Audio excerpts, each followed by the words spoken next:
ഇന്ന് ഞാൻ ഒരു സ്പെഷ്യൽ വീഡിയോ കണ്ടാണ് നിങ്ങളോട് വന്നിരിക്കുന്നത്. ഈ വീഡിയോ സ്കിപ്പാക്കാതെ കാണുക, എങ്കിൽ മാത്രമേ വീഡിയോ എന്താണെന്നും കാര്യങ്ങൾ എന്താണെന്നും മനസ്സിലാക്കാനൊക്കത്തുള്ളൂ. ഇന്ന് ശരിക്കും പറഞ്ഞാൽ ഇന്ന് വാവ്, കർക്കിടകത്തിലെ കറുത്ത വാവ്, അതായത് സംക്രാന്തി. ചില സ്ഥലങ്ങളിൽ സംക്രാന്തി എന്ന് പറയും, ഞങ്ങളിവിടെയൊക്കെ വാവെന്നും സംക്രാന്തിക്കും പറയും. വാവിന് ബലിയിടുന്നു പറയും. സംക്രാന്തി എന്ന് പറഞ്ഞാൽ സംക്രാന്തിക്ക് അടയൊക്കെ ഉണ്ടാക്കും. സംക്രാന്തി അടയെന്നും വാവടയെന്നും ഒക്കെ പറയാറുണ്ട്.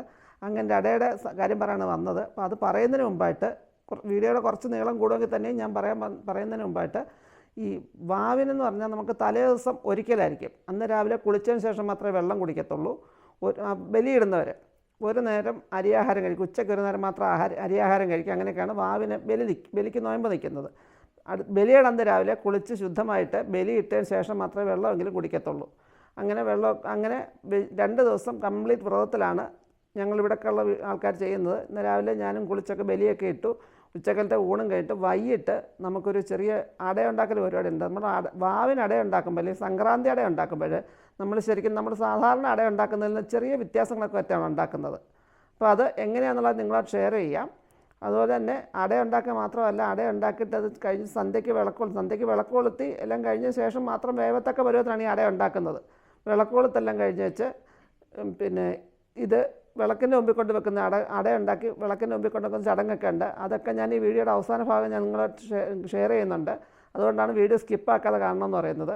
ഇന്നത്തെ തലമുറയ്ക്ക് അറിയാൻ മേത്തൊരു സംഭവമാണ് വാവിന് അടയുണ്ടാക്കലും. ബലിയിടുന്നതന്നെ ആരും ചെയ്യാറില്ല.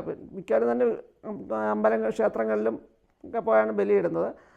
ഞങ്ങൾ വീട്ടിൽ തന്നെയാണ് ബലിയിടുന്നത്. അപ്പം നമുക്കിപ്പോഴത്തെ ആൾക്കാർക്ക് അതൊന്ന് പറഞ്ഞ്, ഞങ്ങളുടെ തലമുറ കഴിഞ്ഞ് അടുത്ത തലമുറ വരെ കഷ്ടിച്ചതൊക്കെ അറിയാമായിരിക്കും. പിന്നെ തലമുറയ്ക്കൊന്നും അറിയണമെന്ന് ആഗ്രഹവും ഇല്ല, അവർ ചെയ്യാറില്ല. അപ്പം അങ്ങനെയുള്ളവരൊക്കെ ഇതിൻ്റെ കാര്യങ്ങൾ എന്താണെന്നും അതിൻ്റെ ഗുണങ്ങൾ എന്താണെന്നും ഉള്ള കാര്യങ്ങളൊക്കെ പറഞ്ഞ് മനസ്സിലാക്കി കൊടുത്തിട്ട് അവരെ കൊണ്ട് വരും തലമുറയെ കൊണ്ടും വീണ്ടും ചെയ്യിക്കാനുള്ള ശ്രമം നമ്മളൊക്കെ നടത്തണം. അപ്പം നമുക്കിനിയും കൂടുതൽ അങ്ങോട്ട് പറയുന്നില്ല. ഞാൻ ഇത്രയും കാര്യങ്ങൾ നിങ്ങൾ ഒരു ചെറുതായിട്ട് ബ്രീഫായിട്ടൊന്ന് പറഞ്ഞു തന്നതാണ്. ഇനി നമുക്ക് ഇതിൻ്റെ അട ഉണ്ടാക്കുന്ന എങ്ങനെയാണെന്നും അതിൻ്റെ ബാക്കി ചടങ്ങുകൾ എങ്ങനെയാണെന്നും ഒന്ന് കണ്ടിച്ച് വരാം. ഇതൊക്കെയാണല്ലേ ഒരു കാര്യം ഞാൻ പറയാൻ വിട്ടുപോയി. ഞാൻ ഇന്ന് വാവാന്നൊക്കെ പറഞ്ഞു. പക്ഷേ ഇന്ന് ബുധനാഴ്ച, ഇന്നല്ല വീഡിയോ ഞാൻ പോസ്റ്റ് ചെയ്യുന്നത്. കാരണം ഇന്ന് വീഡിയോ പോസ്റ്റ് ചെയ്യാനൊക്കത്തില്ല. അതെല്ലാം അതിൻ്റെ ചടങ്ങുകളുടെ എല്ലാം വീഡിയോ എടുത്ത് വരുമ്പോഴേ അട ഉണ്ടാക്കുന്നതിൻ്റെയും അത് വെക്കുന്നതിൻ്റെയും എല്ലാം വീഡിയോ എടുത്ത് വരുമ്പോഴത്തേക്കും രാത്രി 7 മണി 8 മണിയൊക്കെ കഴിയും. പിന്നെ അത് ലോഡ് ചെയ്തൊക്കെ വരുമ്പോഴത്തേക്ക് ഒത്തിരി ലേറ്റ് ആകും. അതുകൊണ്ട് ഞാൻ ശനിയാഴ്ച തന്നെ അടുത്ത വീഡിയോ പോസ്റ്റ് ചെയ്യുന്ന ദിവസം അന്നായിരിക്കും ഞാൻ വീഡിയോ പോസ്റ്റ് ചെയ്യുന്നത്.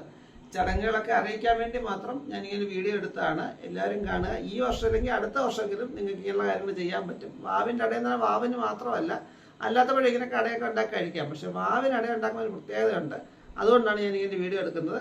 അപ്പം നമുക്കിനി അട ഉണ്ടാക്കുന്ന ഭാഗം ഒന്ന് കണ്ടു നോക്കാം. അട ഉണ്ടാക്കാൻ വേണ്ടി എൻ്റെ അരിപ്പൊടി എടുത്ത് വെച്ചിട്ടുണ്ട്. ഇത് ഞാൻ വീട്ടിൽ തന്നെ അരി കഴുകി മില്ലിൽ കൊടുത്ത് പൊടിച്ച് വറുത്ത് വെച്ചൊക്കെ സാധനം, വീട്ടിൽ തന്നെ ഉണ്ടാക്കുന്ന സാധനമാണ്. അത് ഞാൻ നമുക്ക് ഇതിനൊക്കെ കണക്കെന്ന് പറയുമ്പോൾ നമ്മൾ എത്ര പേർക്ക് വേണോ അല്ലെങ്കിൽ എത്ര അട വേണോ അതിൻ്റെ ഒരു കണക്ക് വെച്ച് നമ്മൾ കണക്കാക്കി ഉണ്ടാക്കണം. എന്നിട്ട് ഇത്ര കണക്ക് നമുക്ക് കറക്റ്റായിട്ട് പറയാനൊക്കത്തില്ല. പിന്നെ അത് നമ്മൾ നനയ്ക്കാൻ വേണ്ടിയാണ് തിളച്ച വെള്ളം, നനയ്ക്കാനല്ല കുഴയ്ക്കാൻ. നമ്മൾ ഇടിയപ്പത്തിനും കുഴക്കട്ടയ്ക്കൊക്കെ കുഴയ്ക്കുന്ന പോലെ വെള്ളം ഒഴിച്ച് അതിന് തിളച്ച വെള്ളം ഒഴിച്ച് തന്നെ കുഴച്ചെടുക്കണം. അതിനകത്ത് ആ വെള്ളത്തിനകത്തേന് ഉപ്പ് ചേർത്തതാണ്. അതുകൊണ്ട് പ്രത്യേകിച്ച് പൊടിക്കാത്ത ഉപ്പ് ചേർത്തിലും എടുക്കാം. ഞാനിത് വെള്ളത്തിനകത്താണ് ഉപ്പ് ചേർത്തേക്കുന്നത്. നമുക്കിനി ഒന്ന് കുഴച്ചെടുക്കാം. ഇപ്പം അതുകൊണ്ട് ഈ അടയ്ക്കുള്ള മാവ് ഞാൻ വേണ്ട കുഴച്ച് വെച്ചിട്ട് നല്ല ചൂടാണ്. തിളച്ച വെള്ളം ഒഴിച്ച് കുഴച്ചതല്ലേ, അപ്പം നല്ല ചൂടാണ്. നമുക്കൊരു ഇച്ചിരി നേരം അതിനെ ഒന്ന് റെസ്റ്റ് ചെയ്യാൻ വെക്കാം. ആ ചൂടൊന്ന് കൈകൊണ്ട് പിടിക്കാൻ പറ്റത്തിനാണെങ്കിൽ നമുക്ക് പരത്താനൊക്കത്തുള്ളൂ. അപ്പോൾ നമുക്ക് അതിനെ ഒന്ന് അടച്ചു വെക്കാം. എന്നിട്ട് ഇതിൻ്റെ ബാക്കി സാധനങ്ങളൊക്കെ റെഡിയാക്കി എടുക്കാം. ഇനി ഇല എടുക്കണം, ഇതിനകത്തേക്കുള്ള ഫില്ലിങ് എടുക്കണം, വെള്ളിങ് ശരിയാക്കണം, ഇതെല്ലാം ശരിയാക്കി എടുക്കാം. എന്നാൽ മാവ് നടക്കുമ്പോഴത്തേക്ക് ഞാൻ ഇതിൻ്റെ ഫില്ലിങ്ങിനുള്ള ഞാൻ കുറച്ച് തേങ്ങ, ഇതൊന്നും കണക്കില്ല എന്ന് പറഞ്ഞ കാര്യം എന്ന് പറഞ്ഞാൽ നമുക്ക് എടുത്തേക്കുന്ന മാവിനനുസരിച്ചും നമ്മുടെ മധുരത്തിനനുസരിച്ചും കണക്കാക്കി വേണം ഓരോ സാധനങ്ങൾ എടുക്കാൻ. ഇത്ര അളവ് നമുക്ക് പറയാനൊക്കത്തില്ല. അപ്പോൾ അതുകൊണ്ടത് പിന്നെ അതിനകത്ത് നമ്മൾ ചേർക്കുമ്പോൾ വാവിന് അട ഉണ്ടാക്കുമ്പോൾ ഇതേണ്ട കുറച്ച് അവലൂടെ ചേർക്കും നമ്മുടെ അതിനകത്ത്. അത് വെള്ള അവലെല്ലാം ചേർക്കാം. ഞാനിവിടെ ചേർക്കുന്ന ബ്രൗൺ കളറിലെ അവലാണ്. അതും കുറച്ച് ചേർത്ത് കുറച്ച് നെയ്യിടാം. ഒരുപാട് വേണ്ട, കുറച്ച് നെയ്യ്, ഒരു ടേബിൾ സ്പൂൺ നെയ്യ് നമുക്ക് അതിനകത്തേക്ക് ചേർത്ത് കൊടുക്കാം.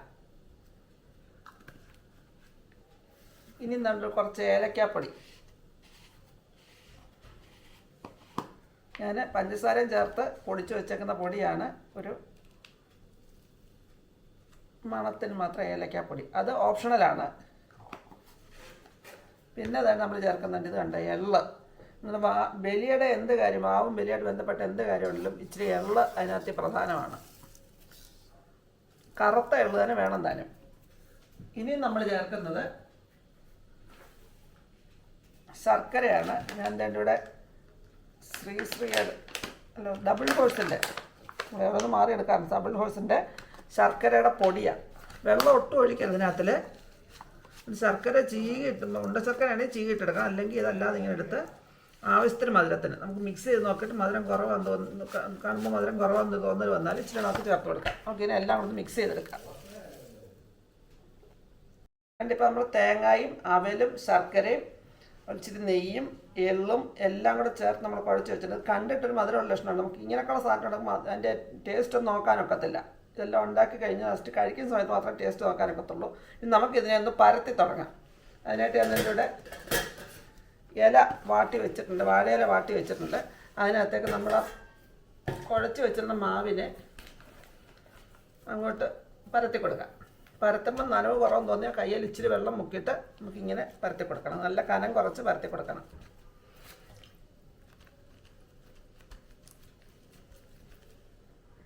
നമ്മളിത് കനം കുറച്ച് പരത്തി വെച്ചിട്ടുണ്ടെങ്കിൽ നമുക്ക് അതിനകത്തേക്ക് ആ ഫില്ലിങ് അങ്ങോട്ട് വെച്ച് കൊടുക്കാം. ഫില്ലിങ് വേണമെന്നവർക്ക് ഫുള്ളായിട്ട് വെക്കാം. ഞാൻ ഇതിൻ്റെ ഹാഫ് ഭാഗത്ത് കൂടുതൽ സാധനം വെക്കുകയാണ്. കുറച്ചൊരു ചെറിയ കനം കുറച്ച് വെക്കുകയാണെങ്കിൽ ഫുള്ളായിട്ട് ഇങ്ങനെ വെക്കാം. എന്നിട്ട് നമുക്ക് ഇത് ഇങ്ങനെ മടക്കി വെറുതെ വെക്കാം. ഈ രണ്ട് സൈഡിൽ നിന്ന് മടക്കി ഇങ്ങോട്ട് മടക്കി എടുക്കുക. ഇത് ചെറിയ ഇലയായിട്ട് ഇങ്ങനെ എടുക്കുന്നുള്ളൂ. വലിയ ഇല എടുക്കും മറ്റേ പോലെ എടുക്കാം നമുക്ക്. ഇതുപോലെ ഇതെല്ലാം നമുക്ക് പരത്തിയെടുക്കാം.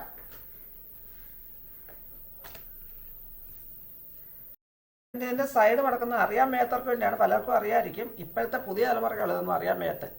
പഴയ ആൾക്കാർക്ക് ഇതൊക്കെ നൊസ്റ്റാൾജിയ ശരിക്കും, മാവിന് അടയുണ്ടാക്കലുമൊക്കെ. ഇതിങ്ങനെ മടക്കി രണ്ട് സൈഡും ഇവിടെ മടക്കി മാറ്റി വെക്കാം. എൻ്റെ ഞാൻ ഈ അടയെല്ലാം പരത്തി എൻ്റെ ഇവിടെ വെച്ചിട്ടുണ്ട്. എൻ്റെ ഇനി നമുക്കിതിനെ ഓരോന്നിനും എടുത്ത് ഇതിനകത്തേക്ക് വെക്കാം. അതിനിടയ്ക്ക് ഗ്യാപ്പ് വേണം, അത് കണക്കാക്കിയാണ് വെക്കാൻ. നമ്മൾ സാധാരണ അട വേവിക്കുന്ന പോലെ തന്നെ വെച്ച് വേവിക്കാൻ. ഇടയ്ക്ക് പിന്നെ പറയാനുള്ള കാര്യം, പണ്ടൊക്കെ ആൾക്കാരുണ്ടല്ലോ ഇതൊക്കെ വെക്കുന്നുണ്ടെങ്കിൽ ഇഡ്ഡലിക്കുട്ടത്തിന് പകരം ഓട്ടുരുളിക്കകത്തിൽ അടിയിൽ രണ്ട് ഈ വാഴത്തട ഇത് വെച്ചായിരുന്നു ഉണ്ടാക്കുന്നത്. അപ്പോൾ അതിനകത്തൊന്ന് ആവി മുകളിലോട്ട് കയറാൻ ഇഡ്ഡലിക്കുട്ടത്തിന് പകരം. അപ്പോൾ ഇത് നമുക്കിനെ ഇപ്പം നമുക്ക് വേണമെങ്കിൽ ഇങ്ങനെ നിങ്ങൾക്ക് കാണിച്ചു തരാൻ മാത്രം ഞാൻ ഒന്നും പറയാതെ എങ്ങനെയാണെന്നുള്ളത് മറ്റേ അതിൻ്റെ അളവനുസരിച്ച് ഇത് മുറിച്ച് ഇതിനിടയ്ക്ക് ഒന്ന് രണ്ടും വെക്കുമ്പോൾ അതിനിടയ്ക്ക് ഒരു ഗ്യാപ്പ് വരും. അപ്പോൾ ആവി ഒന്നുകൂടെ കയറാൻ എളുപ്പമായിരിക്കും. ഇനി നമുക്ക് അടുത്ത രണ്ടെണ്ണം വീണ്ടും ഇതിൻ്റെ മേളിലേക്ക് വെക്കാം.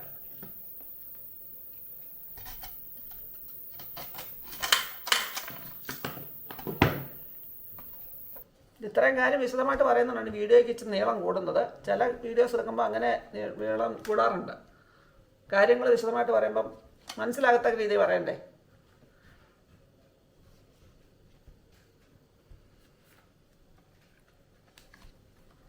ഇത് 10-13 ഉണ്ട് ഇപ്പോൾ ഞാൻ ഉണ്ടാക്കിയ എല്ലാം കൂടെ.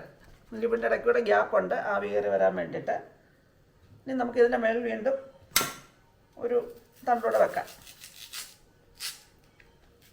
ഇഡ്ഡലിക്കുട്ടത്തിൽ വെക്കുമ്പോൾ ശരിക്കും ഇതിൻ്റെ ആവശ്യമില്ല. പിന്നെ ഞാൻ നിങ്ങൾക്കൊന്ന് കാണിച്ചു തരാൻ, പണ്ടുള്ള ആൾക്കാർ ചെയ്തിരുന്നത് എങ്ങനെയാണെന്ന് കാണിച്ചു തരാൻ വേണ്ടി മാത്രം ഇത് വെക്കുന്നേ ഉള്ളൂ.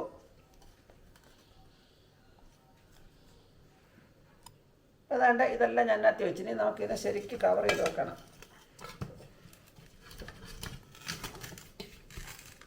ഇത് നമ്മൾ എടുക്കുന്നുണ്ടെങ്കിൽ സന്ധ്യയ്ക്ക് വിളക്ക് കൊളുത്തിയതിന് ശേഷം ഇത് നമ്മൾ വേറെ പ്രത്യേകം വിളക്കിൻ്റെ മുമ്പിൽ കൊണ്ട് വെച്ചൊക്കെ എടുക്കുക. അതെങ്ങനെയാണെന്ന് ഞാൻ ഈ വീഡിയോയിൽ തന്നെ ഇതിൻ്റെ കൂടെ തന്നെ ഞാൻ ഇതും കൂടെ അതോട് ഇടുന്നുണ്ട്. അതുകൊണ്ട് വീഡിയോ ഒട്ടും സ്കിപ്പാക്കാതെ കാണുക. അപ്പം നമുക്കിനി ഇതിനെ വേവിച്ചെടുക്കണം. വേവിക്കാൻ 10-20 മിനിറ്റ് കൊണ്ട് വെന്ത് കിട്ടും. നമുക്ക് ആദ്യം ഇതിനെ തിളച്ച് കഴിയുമ്പോൾ തീ ഒന്ന് സിമ്മിലേക്കാക്കിയിട്ട് ആ സിമ്മിൽ നിന്നത് നല്ലപോലെ വെന്ത് കിട്ടണം. നമുക്കൊന്ന് വേവിച്ചെടുക്കാം. ഇനി വേവിക്കുന്നൊന്നും കാണിക്കുന്നില്ല കേട്ടോ. എന്താണെന്നറിയാം, നിങ്ങൾക്കെല്ലാം അറിയാം വേവിക്കുന്ന എങ്ങനെയാണെന്നൊക്കെ ഉള്ളത്. അതൊന്നും കാണിക്കില്ല. വെന്തതിന് ശേഷം നമുക്ക് നോക്കാം. അപ്പോൾ അതുകൊണ്ട് നമ്മുടെ അടയെല്ലാം വെന്ത് റെഡിയായിരിപ്പുണ്ട്. ഇനി നമുക്കിത് 3 പൊളിച്ചെടുക്കണം. പൊളിച്ചടുക്കുമല്ല, പൊളിച്ചെടുക്കണം. ഇനി ഇത് പൊളിക്കുന്നത് നമ്മൾ ഒരു ചെറിയ ചടങ്ങുണ്ട്, ഞങ്ങളുടെ ഇവിടെയൊക്കെ തന്നെ ഒരു ചെറിയ ചടങ്ങുണ്ട്. എന്താ വെച്ചാൽ പിതൃക്കൾക്ക് ഇത് വെക്കുക എന്നുള്ളത്, ഒരു പ്രസാദം പോലെ വെക്കുക എന്നുള്ള ചടങ്ങുണ്ട്. അപ്പോൾ അതോടുകൂടിയാണ് വാവിൻ്റെ ചടങ്ങുകൾ തീരുന്നത്. അപ്പം നമുക്കിനി ഇത് അവിടെ കൊണ്ടുവച്ച് പൊളിക്കാം. എന്താണെന്നറിയാം, ഇവിടുന്ന് പൊളിച്ചോണ്ട് പോയി കഴിഞ്ഞാൽ ചിലപ്പോഴേ ഇല മാറ്റി കഴിഞ്ഞാൽ ചിലപ്പം പൊടിഞ്ഞു പോകും. നമുക്ക് അതുകൊണ്ട് മുറിക്കകത്ത് എല്ലാം അറേഞ്ച് ചെയ്ത് വെച്ചിട്ടുണ്ട്. നമുക്ക് അവിടെ പോയി ഇത് എങ്ങനെ വെക്കുന്നത് നോക്കാം. നമ്മൾ കണ്ട ഇത് സാധാരണ ഇത് എല്ലാം ഒരുക്കി വെക്കുന്ന നിലത്താണ്. ഇവിടെ നിലത്ത് അതിന് സൗകര്യക്കുറവുള്ളതുകൊണ്ട് ഞാനത് മേശപ്പുറമൊക്കെ വൃത്തിയാക്കി തുടച്ച് വൃത്തിയാക്കി അവിടെയാണ് ചെയ്യുന്നത്. അപ്പോൾ നമുക്കിനി ആദ്യം ഇതിൻ്റെ വിളക്ക് കൊളുത്താം.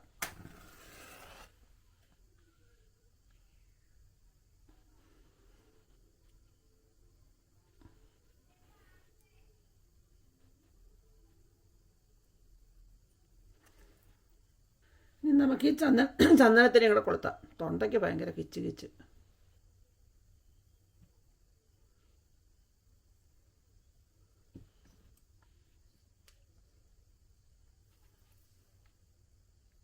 ഇനി നമുക്ക് ഇതിനകത്തേക്ക് നമ്മൾ എടുത്ത് വെച്ച അട ഇവിടെ കൊണ്ടുവെക്കണം. രണ്ട് അട എടുത്ത് നമ്മളൊന്ന് പൊളിച്ച് ഇല അങ്ങോട്ടൊന്ന് മാറ്റി ഇങ്ങനെ അങ്ങോട്ട് വെക്കണം. ഇനി 3 അട എടുത്തിട്ടുണ്ട്. അത് 3 നമുക്ക് അങ്ങനെ വെക്കാം. അതുകൊണ്ട് ഇപ്പോൾ അട 3 ഞാൻ അവിടെ കൊണ്ട് വെച്ചു. ഇനി നമുക്ക് ചെയ്യേണ്ടതെന്ന് വെച്ചാൽ ഇവിടെ നമ്മൾ വിളക്കുണ്ട്, പൂവുണ്ട്, കിണ്ടിയും വെള്ളമുണ്ട്, ചന്ദനത്തിരിയുണ്ട്. അതിൻ്റെ മുമ്പിൽ ഇത് അറേഞ്ച് ചെയ്ത് വെച്ചിട്ടുണ്ട്. ഇനി നമ്മളിവിടെ ഈ ലൈറ്റ് അങ്ങ് അടയ്ക്കും. ലൈറ്റിൽ അടച്ചുവെച്ച് കതവും അടച്ചുവെച്ച് നമ്മൾ വെളിയിൽ പോകും. ഇതിവിടെ വെച്ച് കൊടുക്കും. പിതൃക്കൾക്ക് വേണ്ടി സങ്കല്പിച്ച് അവിടെ വെച്ച് കൊടുക്കും. അവർ വന്നത് കഴിച്ചിട്ട് പോകുന്നതാണ് നമ്മുടെ സങ്കല്പം. അപ്പോൾ നമുക്ക് അത്രയും കഴിഞ്ഞിട്ട് ലൈറ്റ് അങ്ങ് അണച്ചു കൊടുക്കാം. അണച്ചിട്ട് നമുക്കൊരു അരമണിക്കൂർ പുറത്തേക്ക് ഇറങ്ങാം. നമ്മുടെ പൈതൃകമായ ചടങ്ങുകൾ നിങ്ങളിലേക്ക് ഷെയർ ചെയ്യാൻ വേണ്ടി മാത്രമാണ് ഞാൻ ഇങ്ങനെ വീഡിയോ കൊണ്ട് നിൽക്കുന്നത്. അത് നിങ്ങളുടെ അടുത്ത തലമുറയിലേക്കും നിങ്ങളുടെ ഫ്രണ്ട്സിനും ഫാമിലിക്കും ഒക്കെ അത് ഷെയർ ചെയ്യുക. അവരും ഇങ്ങനെയൊക്കെയുള്ള കാര്യങ്ങൾ മനസ്സിലാക്കിയിരിക്കുന്നത് നല്ലതാണ്. അപ്പം നമുക്ക് ഇതുപോലത്തെ പുതിയ വീഡിയോസായിട്ട് വീണ്ടും കാണാം. അതുവരേക്കും ബൈ.